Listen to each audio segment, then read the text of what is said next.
tonight we're going to be doing Sleep 101, how to optimize your sleep, sleep habits, scheduling, meal timing, lights, toys, gadgets, supplements, you name it. We're going to be covering it tonight by request from one of my subscribers, and it's going to be a very informative stream. I did cover this to some degree when I did how to optimize your energy naturally, and I covered the areas of diet, sleep, and proper use of stimulants. Somebody requested that I do a bit of a deeper dive into just the sleep portion of the equation, so we're going to be getting into that tonight.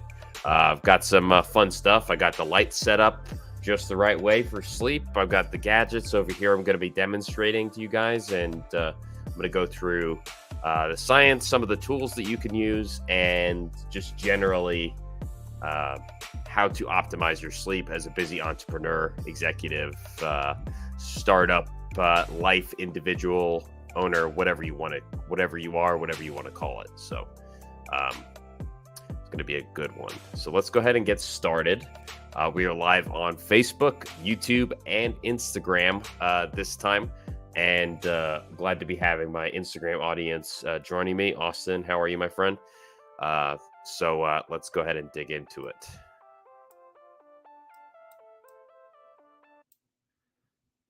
All right. So I'm going to go ahead, and you guys know I love to bring up my notes. Just pop that bad boy up in the corner over here. So when it comes to sleep, there's some core areas that we need to be paying attention to. So it's generally what you would refer to as sleep hygiene. Make sure I'm not getting pushed off the screen here. It's generally what you would refer to as sleep hygiene. So that's everything from your time to waking up, to going to sleep, to the lights that you have on in the room, when you stop working, how long you're looking at screens after dark, how much you're eating and when, and how soon before bed. All of these things could be considered sleep hygiene. So the first thing on the list that's going to be most important when you are working in high gear, you're a busy individual, if you got a lot of stuff to do and you're chasing after it from sun up to sundown, the first thing you want to be aware of when you're dealing with your sleep is scheduling. So scheduling is very important. So are you what are you looking to get out of your schedule? Are you an early riser? Are you staying up later? At what time are you doing your deep work? At what time are you doing, let's say, your most focused work during the day? You need to be very clear on what your intention is. Are you trying to get up early, or are you trying to stay up late? So that's something you definitely need to be aware of when it comes to your sleep schedule. Me personally, I used to be a night owl. I became an early riser. And the reason for that is I like to get my deep work. That's work that should be done uninterrupted with focus on high intensity and or highly important tasks. You should knock that stuff out ideally right away, first thing in your day. So 2 to 3 hours right up front after your workout, whatever it is. So you need to figure out, are you going to be an early riser with your schedule, or are you going to be a night owl? When are you getting your most important work done? So, and then along with that, once you figure it out, how you want to plan your schedule, when are you most productive? You need to start looking at questions, ancillary questions to that. So that involves, a lot of first principle stuff. So, okay, I want to get up early. What time do I need to go to bed to accomplish that? If I want to stay up late, how late should I stay up in order to make sure I accomplish these tasks? Then from there, how many hours of deep focused work do I want to accomplish before my day starts or ends? Okay, apparently they can't hear me on Instagram, so unfortunate. Is this any good? Let me know if you can hear me, guys, on Instagram. I don't know if it's some background noise from the computer or what, but so what time do I need to go to bed to accomplish that? How many deep hours of deep focus work do I need to accomplish whatever before my day ends? And then other, let's say, planning related questions that come up. Do I have a girlfriend or wife or kids? You know, what do I need to plan around in order to accomplish whatever my specific time related needs are, or, accomplish uh, adhering to whatever my specific time related needs are. So, do I need to have 30 minutes with the kids before bed or whatever? Am I going to go work out first thing in the morning? Right. So you need to plan your schedule around those things. If you're on Instagram, just let me know if you can hear me or not. Um, so me personally, I get up early. I tend to get up around 4 a.m., 4:30. I've got about 90 minutes delegated to get to and from the gym and work out, and then from there, I get back. It's about 5:30. I give myself about 2.5 hours of deep focus work before I start the regular work of my day. So that's what works best for me. I like to have knocked out the high impact tasks before I get into my daily maintenance tasks, which usually take up 2/3 of my day. So, whether that's program maintenance or, checking in with clients or, doing blood work analysis for me, that's going to take up the majority of my day. So I do, I front load research, I front load project development for improving the program. All of those things are done in that first 2.5 hours of the day after I get my workout in. So that's how I plan my day. And these are the kinds of things you need to be taking into account when you're planning your sleep schedule. So, like I said, other ancillary factors could include kids, girlfriend, wife. Are you a night owl? All of these things, right? Or do you have, do you have a standing reservation or something? Whatever it is. So, and then, so you start at the beginning and then you finish at the end. So then, what time do I need to go to bed to make sure that I get my 8 to 9 hours of sleep and still hit my wake up time target, if you will? So, I just went through my schedule. I start at 4, um, an hour of exercise, 2.5 hours of deep focus work. The rest of the day is maintenance work. And then from there, it's so about 7 o'clock, 7 p.m. I'm finishing up. That's 11 hours of maintenance work, if you want to call it that, maybe with some project work involved or thrown in there. And then from there, it's 7 p.m. So I get an hour for wind down. My last meal is at 5 p.m.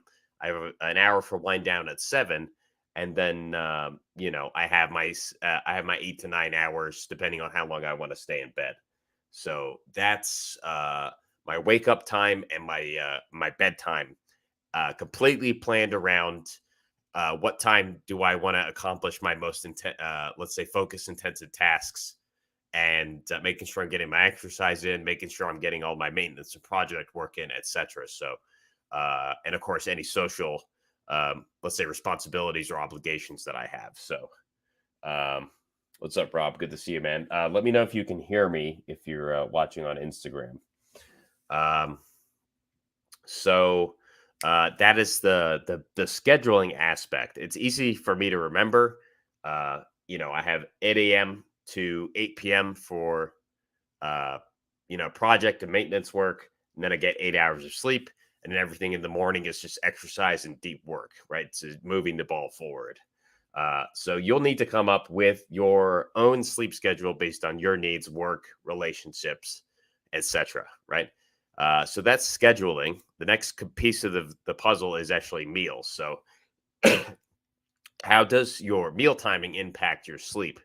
Well, ideally, your last meal of the day is 3 hours before bed. So, for example, if I have 2 meals a day, me personally, at 12 p.m. and 5 p.m., depending on how busy I am, I take that second meal a little later in the day. But you want to make sure your last meal is 3 hours before bed. So, I mentioned my bedtime is 8 p.m. So, I'm going to make sure I hit my dinner, if you want to call it that, on an average workday around 5. I know that's early for a lot of people, but the reason for this is you're diverting energy for digestion while you're sleeping. And so that can lower your sleep quality and sometimes your sleep latency as well, which is time to sleep. So the time it takes you to fall asleep.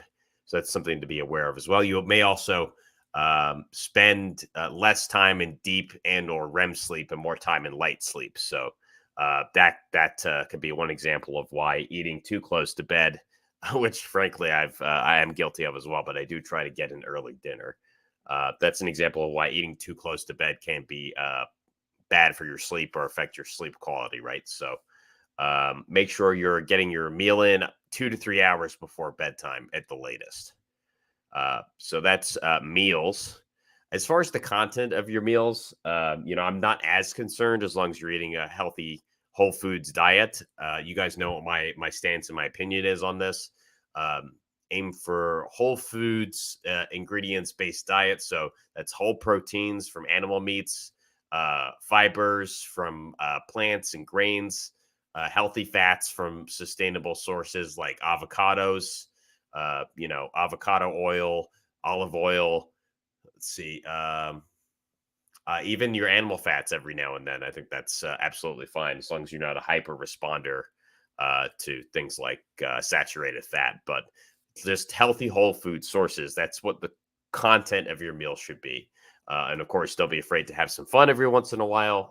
Life gets boring if things are always stale. So that's important. So that's part number 2 of how to hack and optimize your sleep. Part 3 is actually the lighting. So no bright lights after sundown. And I've actually got a bright light here lighting me from the side for the purposes of streaming. But after sundown, my room actually might look a bit more like this. So you can see in the background, I've got the red lights on blast. If you can see behind me over here, a couple of there's some infrared lighting, just some standard red LEDs, all of that stuff. I think this looks pretty nice actually, without the streaming light on here. But you want to switch from blue to red, or any combination of any kind of spectrum of light. You want to switch over to red after sundown. And the reason for this is blue light frequencies can actually reduce the production of melatonin. So you can actually take a look at this graph right here. You can see this spectrum of light here. You get the blue light frequencies up here towards the top. That's going to hit your melanopsin receptors. It's just fancy speak for these photoreceptors in your eye that can lead a signal to your pineal gland. Reduce or suppress the production of melatonin. So you see here, it's the blue light comes in at night, detected by melanopsin receptors in your retina, transmitted by non-visual light pathways, and then you get phase shifts in your circadian clock. So suppression of pineal melatonin and elevation of cortisol, which normally by nighttime is at its lowest point. Your cortisol is going to bottom out as your melatonin goes up. Your cortisol is actually going down. So you get that nice diurnal rhythm we talk about a lot. It's going sort of they go opposite to one another. So let's see if I can do this in front of the camera. Your cortisol is going down as your melatonin is going. They're going like this, right? Or one's going up, the other's going down. So hard to demonstrate like that. Just think of it like opposing waves, right? So one is cresting when the other's troughing, and vice versa. Here's a further demonstration of that blue light frequency. You get that melanopsin response, which promotes alertness. So, if people are telling you not to look at your devices at night, that is for a reason. It's leading to a partial or a partial suppression of your melatonin production, which is the neuromodulator associated with sleep. So if you're suppressing your melatonin production, then you are not going to fall asleep as quickly. The quality of your sleep will be reduced, and the duration will be reduced. and you're going to experience phase shift. Now, phase shifting is when the time at which you fall asleep is delayed by a certain number of hours, minutes or hours. So, but typically you'll expect like maybe even a 2 to 3 hour phase shift, depending on how much melatonin is being production is suppressed. So, very important. And also when it comes to your smartphones, I think you guys can see this here. Just make it a bit bigger. When it comes to smartphones, one of the big culprits of blue light exposure that you can experience here, this thing definitely gives off blue light frequencies. So you see the graph here from 𝗀𝗀𝗄. Smartphone use at night, the display emits the blue light. Blue light suppresses production of melatonin on the pineal gland. Pineal gland is not producing melatonin, and then melatonin is not regulating your sleep cycle, and you have phase shifts and also a lack of sleep. So if you're somebody who likes to look at your phone at night while you're in bed, something to definitely be aware of. If you guys want to knock that off at least an hour before you go to bed, right? So last meal 3 hours before bed, last device check-in 1 hour before bed at the most. You want to make sure that you have an hour of just red lights in your background, and make sure that these blue lights you see on my face are off and not causing that melatonin production. So very, very important. Once that wide spectrum light, daylight is generally a wider spectrum of color. So it includes blue light, but also other frequencies, including some red, but also, violets and, I'm not an optometrist. I'm not an ophthalmologist, but, maybe some greens and things like that. So once that broad spectrum daylight has disappeared, you can protect yourself against phase shifts by switching to red light like this. So you can get a variety of options for this on Amazon or in local stores. And you can also get blue light blockers as well, which I have a pair of right here. And I might put these bad boys on once the sun goes down. And you'll notice they actually wrap around my face as well. So I get maximum coverage here to help protect me against the blue lights. If I'm still looking at my computer, for example, or, my cell phone or whatever. But importantly, making sure that you're turning those blue lights off an hour before bed. So there you have it. And this particular blue light blocker, you can see it right here on Amazon. The brand is Spectra 479, and they got these blue light amber glasses for 99 for sleep, 99.9% effective, special orange tint. And like I said, if you're looking here, you can see it wraps around the side of your eyes to cover your peripheral vision as well. A lot of blue light blockers don't cover this area, and so you get leakage in from the sides and the corners of your eyes. So that's the reason why these are great, is they give you full angle coverage to keep those blue lights out of your eyesight. So there you have that. Next, on to supplements. So you don't have to take supplements for your sleep, but if you're going to go with one, I use melatonin on a nightly basis. And generally, the dosage can vary from as little as a half a gram to, people take a half a gram to 1.5 milligrams.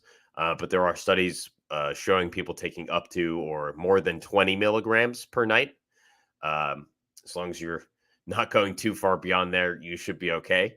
I actually take about 10 to 15 milligrams of melatonin every night in a chewable form, fast dissolve, and generally instant release as well. So I get all of that at once. And it's the only sleep supplement that I happen to need. I'm going to turn this stream light back on. It's the only supplement that I happen to need. So health benefits in there at the 10 to 15 to 20 plus milligram range include decrease in oxidative stress markers like malondialdehyde or MDA, Also increases total antioxidant capacity. This is all for the science nerds out there. At the 20 milligrams per day mark, 20 what is it? Under 20 milligrams show benefits over age 35. And if you're under age 35, 20 plus milligrams can be beneficial for reducing oxidative stress. So up to 20 milligrams of melatonin, that can be an option if you have trouble falling asleep. That's the supplement and the formulation that I recommend. I tend to stay asleep all through the night. It's something that I would work with you on, adjusting the dosages, changing the release formulation if you're working with me for coaching. So that's part of the sleep optimization aspect of my program. Other options include magnesium. I tend to recommend it in the form of an Epsom salt bath. And typically you would have a half a cup to a cup of Epsom salt. You pour it in the bath, get some hot water going in there. You just chill out in the bath for about 20 minutes. That can be combined with the melatonin for, like, let's say, a maximum relaxation effect. But it's not necessary if you're more, and actually, if you're more comfortable with just taking the Epsom salt bath, the magnesium bath, right, and not the melatonin, then you can do that instead. Another option is GABA, which is a inhibitory neurotransmitter. It's available. The substance GABA is available as a supplement. You can take 200 to 300 milligrams if you're having trouble sleeping. I wouldn't recommend using it on a regular basis, but certainly for up to a week or two, that can be another option. I found that melatonin actually provides a much more consistent result for me. And I would suggest you give melatonin and the Epsom salt bath a try. But so those are three possible supplements that you can use for sleep. And that is the supplement section. So I'm a big believer in supplemental melatonin. It's shown great health benefits, especially at doses that are a bit higher than people generally use it for. Typically speaking, there's no known toxicity. There's no, let's say LD50 or toxicity range for melatonin, but just use common sense and try to cap it at most at that 20 to 25 milligram range, and you should be good to go. Next, on to the gadgets.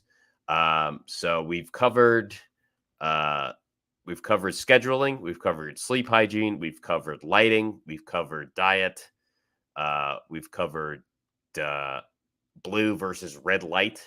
And we've covered the supplements. So we're on to the toys now, the gadgets. So anybody who's seriously invested in optimizing their sleep is going to want to they're going to want to go ahead and get themselves some kind of fitness tracker, right? That has a sleep tracking component to it. So this is a Fitbit Charge 5. You could also get an Apple Watch. There's the Fitbit Versa model. There's also the Whoop, which is a, let's say, full service fitness tracker, recovery tracker, sleep tracker, all of that. And there's also the Oura Ring, which obviously fits nicely on your finger. Currently with my program, it integrates with Fitbit and Apple Watch and Google Health. So if you have a device that is supported by any of those three, we can integrate that with my Healthy app that we use, and we can use that to directly track your sleep in my health optimization and biohacking program to provide sleep data on quality and quantity, and also the time in various stages. So that's light sleep, so awake, light sleep, deep sleep, and REM sleep, the four major stages of sleep. And also tracks your sleep disturbances. So how many times in a night are you waking up? And then how many times, at what time do you fall back asleep? And then how long for? All of these are crucial elements of a successful sleep optimization regime. So you want to make sure that you have a fitness tracker like this one, whether that's a Fitbit, Apple Watch, a Whoop, an Oura Ring, even a Xiaomi, fitness tracker, if that's, more your budget. But I would recommend that you make sure you spend a little bit of money on that. Just make sure you have the quality. So, you can track your sleep quality and quantity, and even sleep latency, which is, excuse me, time to falling asleep. And then also, hey guys, thanks for joining the live here.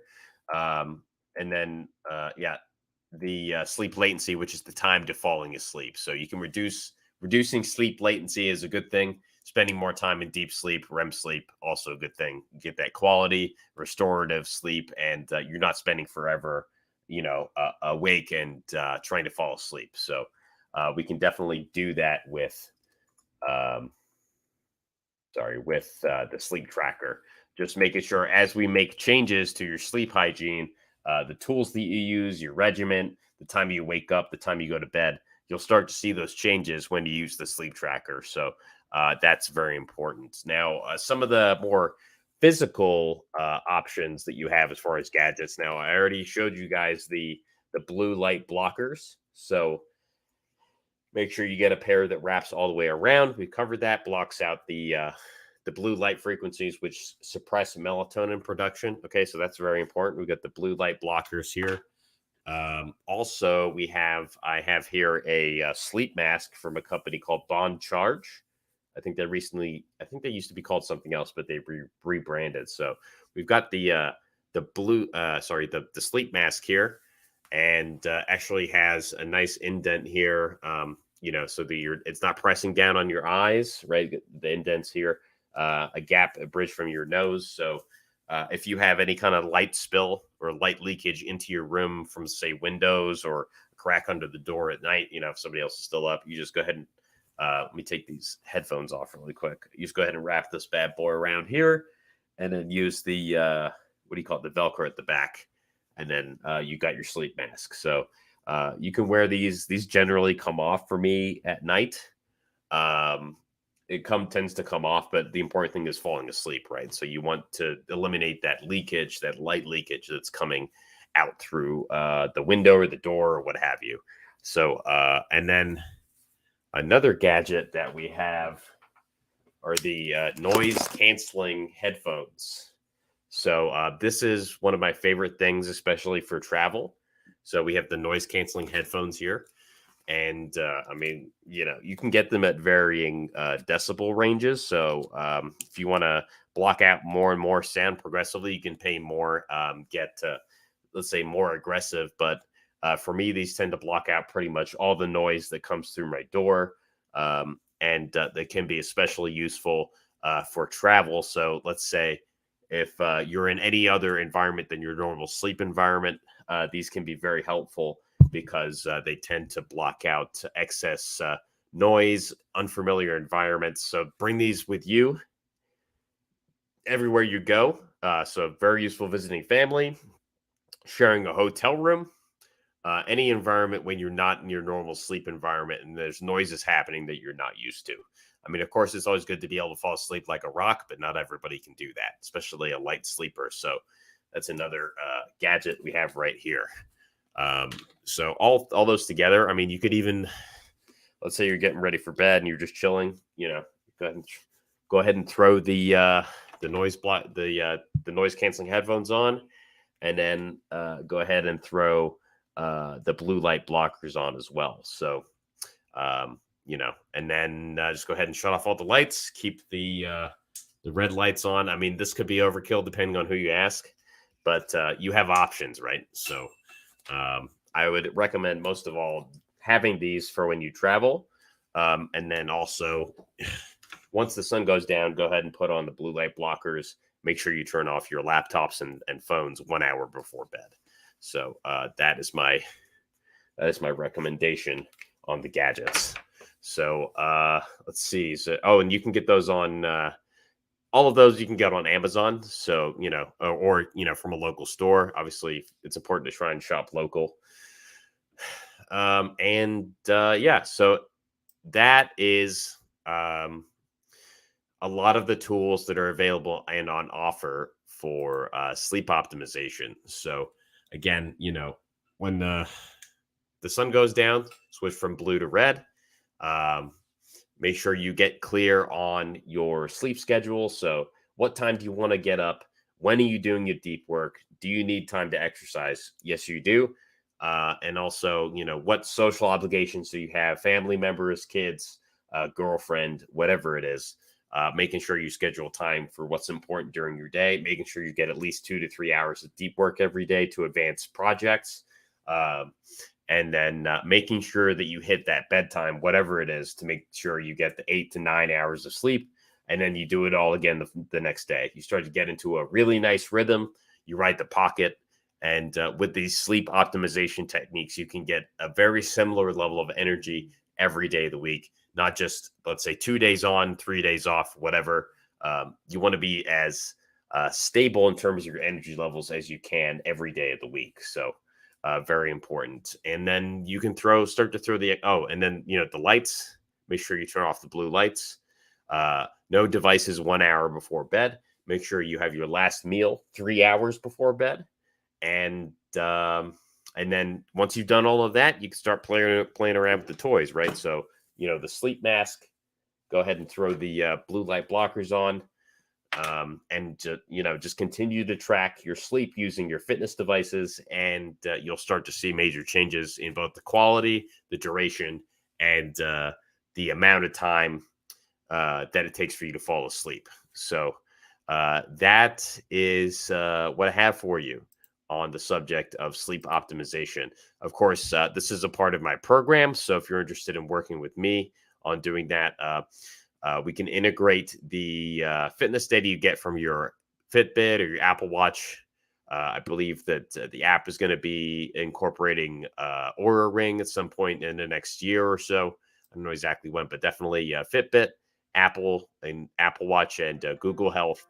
Going to be able to incorporate those into my program. So if you want to work with me on that, send me a DM, and I can work with you on tightening up your schedule and really optimizing that sleep so that you're operating at the same level every day without fail.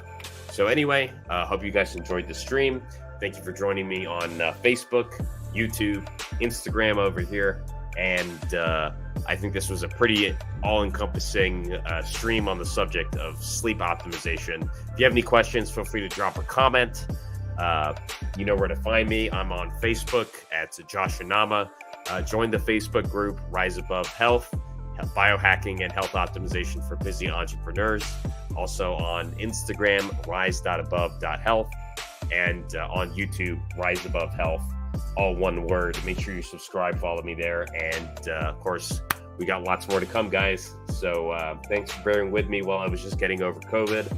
We're getting back on the wheel here, and we got lots of great health content coming up for you guys in the very near future. So that's it for tonight. I am out, and I will catch you guys on the next one. Take care. Peace.